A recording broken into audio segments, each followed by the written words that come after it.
You're listening to Workplace Perspective, an employment law podcast presented by SAFFIRE Legal. Workplace Perspective is a regular podcast series for employers and employees focusing on education, training, and the law to help organizations of all sizes develop and maintain successful workplace relationships. The opinions expressed by guests on Workplace Perspective do not necessarily reflect those of SAFFIRE Legal or its attorneys and should not be considered legal advice. And now, here's your host, founder and principal attorney at SAFFIRE Legal, Teresa McQueen. Thank you, James, and welcome everyone to Workplace Perspective, where we are striving to raise the bar at workplaces everywhere. Today, we are talking with author Steve Friedman, who gives a wonderful voice to introverts among us. On today's episode, we'll be talking about introverts in the workplace, the challenges, and the triumphs. It's going to be a great show. Don't go away. We'll be right back. The opinions expressed by guests on Workplace Perspective do not necessarily reflect those of SAFFIRE Legal or its attorneys and should not be considered legal advice. You're listening to Workplace Perspective, an employment law podcast presented by SAFFIRE Legal. Welcome back to our listeners, and welcome to Workplace Perspective, Steve Friedman. Thank you very much. So excited to join you this afternoon. I'm really happy to have you here. I think it's going to be a really interesting show. And before we get started, our tradition is that I typically ask our guests to tell our listeners a little bit about who they are and what they do. Sure. Thank you. So my name is Steve Friedman, and briefly, I grew up as an introvert in an extrovert's world. And that was not really a big issue as I grew up as a kid. I didn't really know any different. But as I entered the workforce, I began to realize that I just felt like I was constrained in certain ways. Learned that in order to rise in the organization that I was working in, it really required a lot of social engagement, a lot of spontaneity. And so I strived to do that. I always wanted to succeed and meet my expectations as well as others. But I found that it was more and more of a struggle for me. We fast forward about 30 years, I retired a couple of years ago, and I had a retirement party. I had a lot of people from across my career. And in the middle of the party, I was sharing with them what my plans were. And part of my plan was I was going to retire and try my hat at writing some memoirs about my own introversion. Suddenly, the room went quiet. And the fact was, they really didn't think of me as an introvert. It sort of shocked me as much as it shocked them because it was the life I was leading. It's who I am. But I realized at first I wanted to kind of cheer and say, yes, I kind of pulled it off. You know, I'm an introvert in an extrovert's world. I fooled them all. Ha ha. Right. And mission accomplished. And now I get to go home and relax by myself. But I also realized that I'd really missed out on an opportunity. I missed out on kind of finding healthy coping skills. I missed out on being a role model for other introverts, and half the people on this planet are introverts. For me, the last couple of years since retirement, I've really dedicated that towards learning more about introversion and how I can share that model with many, many others out there that may be struggling or may have succeeded in kind of figuring things out. And I'm excited to share that today as well. Well, that's great. So tell me the title of your book, because you accomplished that. You published your book, correct? I did. And as not a career author, it was quite an experience, and I'm very proud of that. So the book is called In Search of Courage, An Introvert Story. It's a bit of a therapeutic thing for me as far as just delving in. It's amazing what you learn when you write a book, but also it's a piece of inspiration, I think, for others that are going through the same thing, and they get to realize, as I did when I was writing it, that I'm not alone, and there's common challenges and common ways to kind of overcome and be successful in whatever you're doing. Well, that's wonderful. Congratulations. We will, of course, put a link up on our website to your book so people can find it, make it easy to find if they're looking for it. I would not peg you as an introvert. You know, you've been very engaging. We were chatting before the show. We had a call a couple of days ago, and I wouldn't have. So I think it's important for our listeners to understand, what's an introvert? What does it mean to be an introvert? Sure. Well, I get that a lot, as I mentioned, from the retirement party, but I get that a lot that, oh, you're not an introvert. I never would have pegged you for that. And certainly all of us lie across this spectrum, and maybe extreme introversion and extroversion are on opposite ends. But the reality is we kind of mix along that spectrum, and most of us along the middle part of it. And so in certain circumstances, we may be more introverted, in other circumstances, more extroverted. Introversion in general, the definition I like is really that we get our own energy from within. So extroverts would tend to get energy by going out into social situations and parties. They enjoy that. They need that kind of interface. Introverts oftentimes don't need as much of it. So it certainly is not that introverts don't enjoy socializing and being with other people, but generally they prefer to do that in smaller increments and maybe with smaller crowds. But introverts and extroverts have things in common as they meet in the middle of that spectrum. But also, I think that stereotype for years for introverts has been that's been somewhat negative. And so I looked up, as part of my research, I looked up the definition in some of the dictionaries, even of today, and they talk about introverts as being not normal or being loners. And so it's so unfortunate, but it's true that many of us, including myself when I reflect back, lived and grew up in that sort of environment. But the fact is that introverts, like everybody else, we all have our strengths and we all have our development areas that we are working on. But it took me a long time to recognize my strengths. A lot of introverts have similar strengths, and so you can kind of group some of those together, and not everybody meet all those strengths, but their strengths like being very observant, right? So introverts would prefer to sit more on the sidelines, but they tend to be great listeners, very observant, empathetic. You know, it's really interesting. One of the things you said, I think, because you're going along those lines, you said they don't need it. I think that's interesting. Don't need the extra stimulation of being out in society or being in groups. And I think there's a difference between don't need it and don't want it. That's true. Right. That's and true. I think that, you know, the stereotypical, at least in my mind, of an introvert is someone who does not want to be out in society in that way, that it is somehow physically and emotionally difficult for that person to be out in society that way. And you're saying that's not what's typical, sort of in the medium. I'm sure it's, right. You know, like you said, one end of the spectrum or the other, but you're not seeing that in the middle. Yeah, that's not really nearly as common. I mean, as you mentioned, there are some that sit on the extreme that really don't want it and are fearful of it. I think that's less common. And I enjoy socializing. I enjoy talking with people and having small group parties, but it's usually my social interaction will look a lot different probably than a lot of extroverts. But it's not a yes or a no. It's a little bit of the nuances of how that interaction takes place that you would notice a difference in. Well, and before you kind of start to talk about the strengths, but I want to talk first a little bit before we start talking about the strengths and all of that. Tell me a little bit first about the challenges that introverts face in the workplace that some of us might not be especially aware of. Okay. First, we've been talking about sort of the social interaction or engagement, and, you know, pretty much every job will have some degree of interaction or communication. And so I think that can be a challenge. Many people have this view, and it's a viewer stereotype because it is oftentimes real, that most workplaces are very noisy and they're loud, and you've got the gregarious person that kind of runs the show and owns the meeting, and their voice gets heard a lot more frequently than others, and people follow that person. Those are some of the challenges that introverts faces. Instead of feeling like they're being overwhelmed and therefore they back out even further, that they need to be prepared in their own way to be able to participate.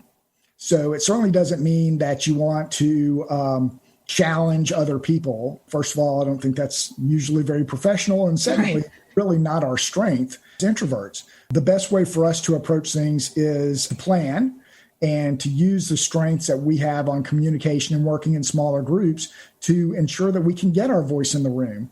That's probably the biggest challenge is being able to get the voice in the room, making quicker decisions, engaging with other people that we don't necessarily know. I went to work at a large oil company. And so in addition to the meetings, there was cocktail hours and conventions that I went to. And those were, really very stressful for me until I realized that if I used some of my own strengths and I did it my way, that I could really enjoy myself with that. And it took me a long time to figure that out. So I'm not the one to go to a cocktail hour and walk into the middle of hundreds of people and go schmooze around from table to table and chit chat.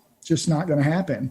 But I can go in there with some questions that I've already thought about in my head, because planning is really high up there. And so right. I've got these set of questions, and I'll go in and I probably have checked out who's at the convention. So I'm targeting certain people that I want to go meet. I might bring somebody along with me so we can kind of tackle that together. I'll probably have more meetings off to the side at the convention than schmoozing in the room, because I realize that I don't have to be in that cocktail room for 3 hours every night. And so I try and do little bits and pieces. And for me, if I walk away from that cocktail with a couple of new acquaintances that I've met and maybe some plans to get together for a lunch or something that's more comfortable for me afterwards or when we get back home, then that's a win for me. I kind of adjust my schedule around that to meet what I'm comfortable with, because those kind of interactions, social interactions like that, can be very stressful for introverted people. Yeah, I just think there's so much going through my head. So I do the same thing. So I'm very active in my local bar association, and I don't know that I'm an extrovert, but I'm possibly an introvert, because I have to psych myself up to go somewhere, especially when I first started practicing law. So not only was it a little bit of insecurity about, this new profession, and I was older, but it was the idea I didn't know anybody. So I did find myself, like walking into a room and you have to just psych yourself up. And the funny thing is, I do a lot of talking to young attorneys. It's much easier for me now. But I do a lot of talking with the young attorneys about the things you just talked about, especially networking. So this idea of networking, have some questions in your mind. Think ahead of time what you're going to do, how you're going to do it, to physically how you walk up and how you approach a group of people that are, already engaged in conversation. And so I can imagine for someone who's just experiencing the normal stress of trying to network or, go with people you don't know or talk to people you don't know. But if you've got that tendency to want to sort of shell up and be by yourself, and, I think that's got to be extra tough. I talk a little bit about the challenges. I want to shift and get a little bit more practical, and we're going to take a break. I know we just got the word from Paul here, but I kind of want to make that shift before we go, because I want to talk about the strengths, because I think that you've said some great things about being able to overcome these things. So let's talk a little bit about the strengths that an introvert has, just inherent in their nature. Sure. So we talked a little bit about it, but some of the strengths that come out very often are great listener and being observant, planning for meetings. So if you've got a meeting and you think it could be a stressful meeting, that really understanding what the topics are going to be. If you're running the meeting, put an agenda out. If you're not running the meeting, ask for an agenda, because that gives the introvert time to plan in advance. Okay, what would I like to add to the meeting? What could happen in the meeting? So a bit of role playing even inside your mind of what are the issues and how might I deal with those as they come up are really big helps, because thinking spontaneously is not one of our strong suits generally. Planning in advance really makes a big difference. Some of the other strengths, introverts tend to be pretty creative and innovative. Having the opportunity to contribute into conversations at the workplace or even at home is really important. The way I look at it is that our strengths are oftentimes very complementary of extroverts and other people in the workplace. And so it's really important, not just for us as individuals that take pride in our work, but for the organization as well, to find ways to bring both voices onto the table in the meeting rooms and the boardrooms, because from that, you get better results. So the creativity and innovation, new ideas, different perspectives is really important to bring into the room. We oftentimes... I'm going to hold you right there. He was going to signal me. I knew it. So I'm going to hold you right there. We're going to take a quick break. When we come back, I want to finish that thought. We'll be right back. Adults with developmental disabilities deserve to have jobs, develop friendships, and live independently. That's why 40-year-old Project Independence exists. Our accomplishments are reflected in the successes our clients achieve doing things most take for granted. Importantly, 87 cents of every dollar raised by Project Independence goes directly to support specialized programs for people who need them. Whatever level of involvement is right for you, we hope you will help your often underserved neighbors. To get involved, call 714-549-3464 or visit www.proindependence.org. If you enjoyed today's show, do this. Share us, like us, give us a review on your favorite podcast app. It means a lot to us, and it ensures more people tune in and raise the bar at workplaces everywhere. Welcome back, everyone. We are talking with author Steve Friedman about introverts in the workplace. As soon as I get my microphone turned back on, I stopped you in the middle of a thought, and you said something that I thought was really, really interesting. This idea about creative and different perspectives and how an organization can help by being mindful of that. Sort of brings me to, we love to talk about both perspectives, employee-employer perspectives. So what I want to ask you, what do you think practically, what can like a supervisor do or an organization do, possibly HR, to identify an introvert and to really help that person see success on the job? That's a great question, because that's where I think we're headed. And in this world of diversity and inclusion, I think this is part of the equation to bring introverts into the discussion. And as we were talking about early on, introverts are about 50% of the population and of the workplace. Yet when introverts or managers are asked if they're introverts, only 2% of managers state that they're introverts. Now, some of that could be that introverts are underrepresented at the leadership levels, and I believe that's true. But some of it is because introverts tend to hide, as I did for many years, and don't really offer, their own story and their own contributions to try and fix the problem. So I think that it's really important on employers to make the environment comfortable and open for introverts to be able to come to the table and offer up their own perspectives. I think that managers, and this was one of the things that I really reflected on after my retirement, I think there's an opportunity for the many leaders that are introverts to truly be role models and share their own introversion, share their path, and then share how they have coped with that and dealt with that, and share that with their team, share that with other managers. Because what we need to do is encourage other people to bring their own voice to the table. So certainly, whether managers are introverts or extroverts, today more than ever, I think that leaders are seeking to have very diverse work teams. And so that's diversity, not just on gender and race, which are so important, but also on perspectives and backgrounds. And so having those people at the table that are more observant and innovative and planners and so forth is part of that equation. So I think the employers and the leaders need to recognize that and consider that when they're forming their team. Instead of trying to form a team that looks very similar to the leader himself or herself, to try and intentionally create a team that has this diversity of thought as much as anything else. And then to recognize as a leader that there are people that think differently. Everybody thinks differently. How can I make sure that my team works really well together?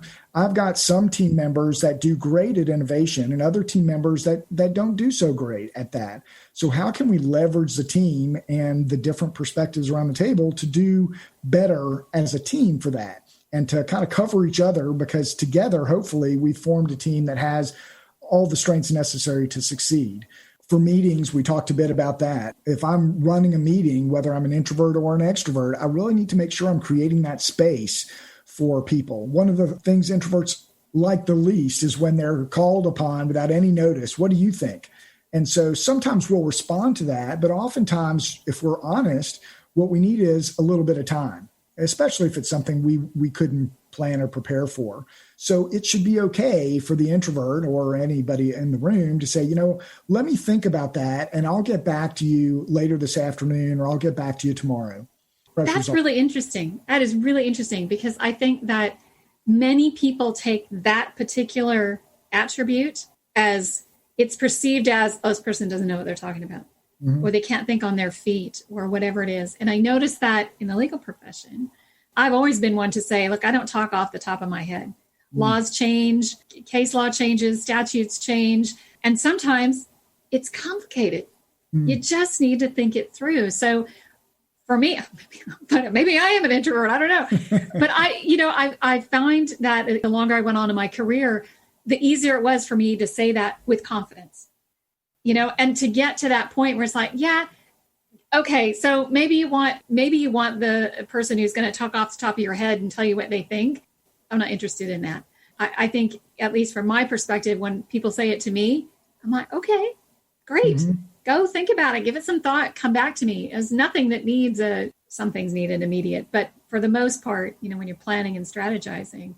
So I think that's really interesting. I think that's a great way to pause for a minute and give yourself time. But boy, it's tough to say, because you don't want to be, right. You don't want to be the one in the room. Everybody's going, never has anything to say. And that's where the leader really, I think, comes in, is the leader has to make it okay. They have to provide that option to say, hey, if anybody would like to, think about this and come back to me later, that's perfectly fine. Because what I want the best answers, solutions, ideas. I don't want necessarily, they may be things at the top of their head, and some people may have great ideas. That's not the way probably half of the people in that room operate. But one of the other things that you've mentioned a couple of times is, over time, we develop some of these skills or this level of confidence. But it's really hard, it's harder for introverts, but it's especially hard for younger staff. And I think that's really where we have to create that space for younger staff, because frankly, if they're not comfortable speaking their mind or taking their time or working off of their strengths, then one, they don't really develop their own strengths. They develop characteristics on how can I play in somebody else's world, which is very frustrating and usually doesn't get the best solutions. And at the end of the day, they're the ones that are probably likely to leave because they just don't feel comfortable in the work environment. They are, part of the equation that every company needs to foster as much as anybody else. Absolutely. Let me ask you this, just to touch on COVID a bit. I'm on a lot of meetings, but one of the things I've noticed is that the people who were typically the most gregarious, outgoing, raising their hands, speaking up in person meetings are not the same online. I don't see them. And I see in the reverse of that, actually. So I also see the people that were in those groups who tended to maybe speak out, raise their hand, maybe joke, talk, are like taking the stage. And I think it's a really interesting dynamic. Do you think that has something to do with the introvert versus extrovert sort of nature of people? I really think it does. I think you hit the nail on the head. I think that generally extroverts feed off of the energy in the room. Right. And that gets them even more excited and involved. And that's something they truly enjoy. It's hard to have that energy over the phone line or even a Zoom line, no matter how many people there are. Introverts, on the other hand, would really like a smaller, more intimate group. Even if they're people that they work with every day, they prefer to have a smaller group. I used to go to meetings in medium-sized rooms, and I would try and sit toward the front, not because I wanted to really be in the front, but because I couldn't see all the people behind me. So it looked like a smaller room. And that's sort of what we have today on a Zoom call, is you've got a smaller group. Oftentimes, but not always, those Zoom calls are scheduled because everybody these days has a lot of stuff going on, especially if they're at the house and so forth. And so having the call scheduled helps the introverts to prepare. But yeah, I think they feel more comfortable on the Zoom call. I would certainly also say that introverts would prefer to be on a Zoom call than on a phone call any day. And that might surprise some people, but introverts would rather have that personal connection. So introverts won't tell you, most introverts won't say, I've got 50 friends that I can call and go out with. I might have 3 friends, but I know a lot about them. And we feel the same things and kind of get each other. And it's easier to develop that personal rapport when you're on a Zoom call where you can see each other, you can see the facial expressions and the emotional intelligence that goes back and forth, as opposed to a phone call where I really don't know whether the other person is kind of getting me or they're completely dialed out. And so I would definitely encourage introverts and everybody else for that matter to favor Zoom calls as opposed to phone calls. The other thing introverts may often do is we typically have more comfort in the written word. So I always had to fight my initial instinct to send out emails for things. I mean, they're certainly part of our communication at work, but there's some things that are appropriate with emails and some things that, I just need to get up and go down and see somebody else. And it's always a better call when I do that. And so we have to think about that, especially in this day and time.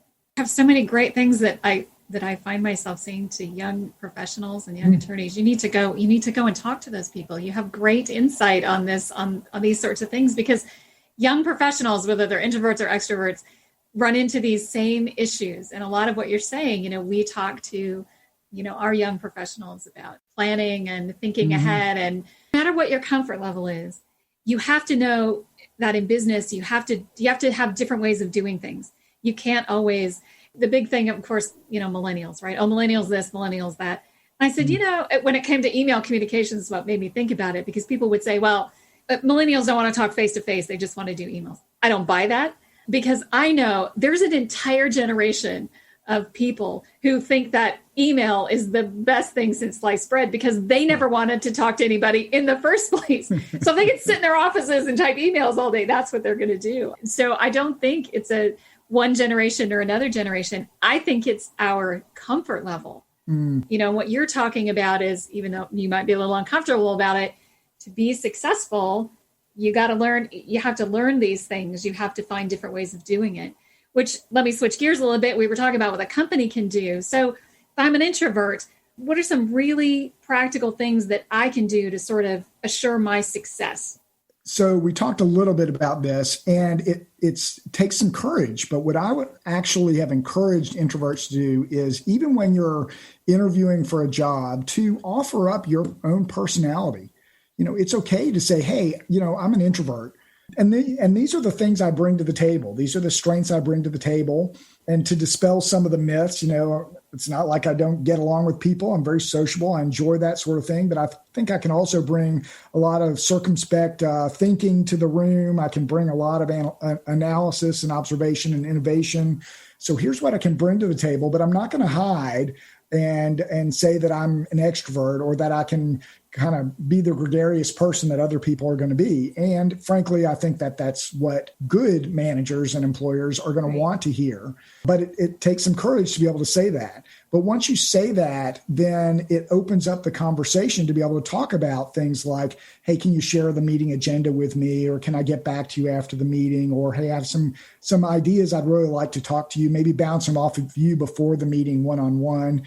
And so it's creating that communication that's so important between the employer and the employee that you might as well start at the beginning. If you try and put a mask or facade on at the beginning when you're trying to get the job, it's really hard to change that once you do have the job and become somebody different. And so if you can't make that transition, then that continues for years and years, and really it's not good for the individual's health or the company's productivity. So I'd really encourage speaking their mind. If you want the agenda early, ask for the agenda early.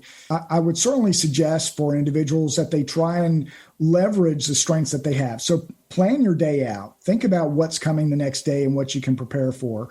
Build rapport. So people might not think that it's a strength of introverts, but schedule coffees. Go grab a coffee with somebody that is going to be important to you, perhaps in your work day. It might be an important person at the next meeting or just in the way you conduct business.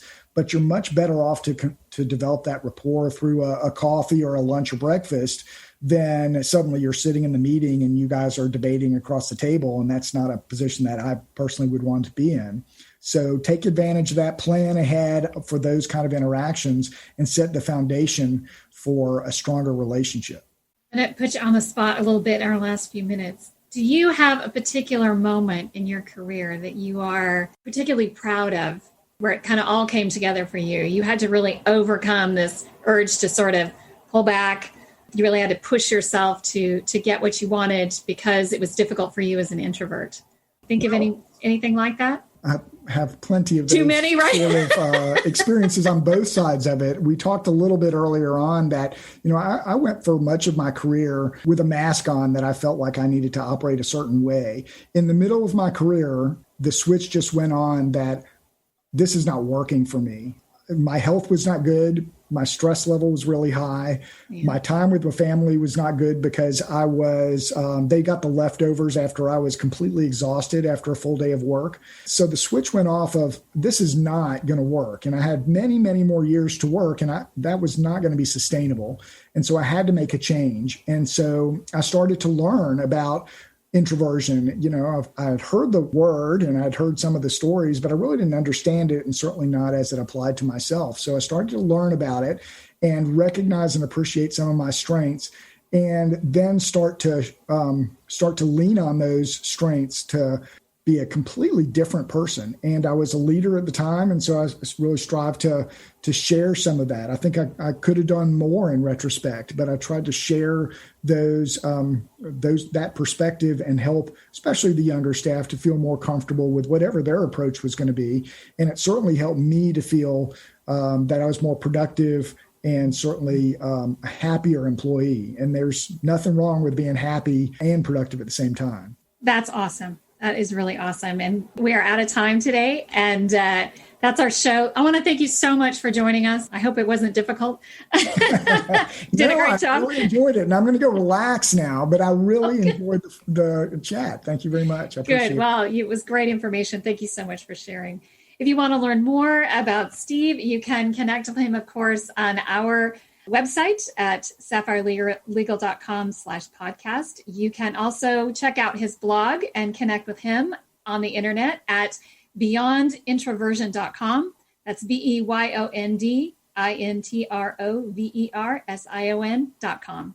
I want to thank my radio angels, James and the Knave at Night, our extraordinary team at Workplace Perspective, our engineer producer, Paul Roberts, our associate producer, Melissa DeLacey, with music provided by the very talented Stephen Vercelloni.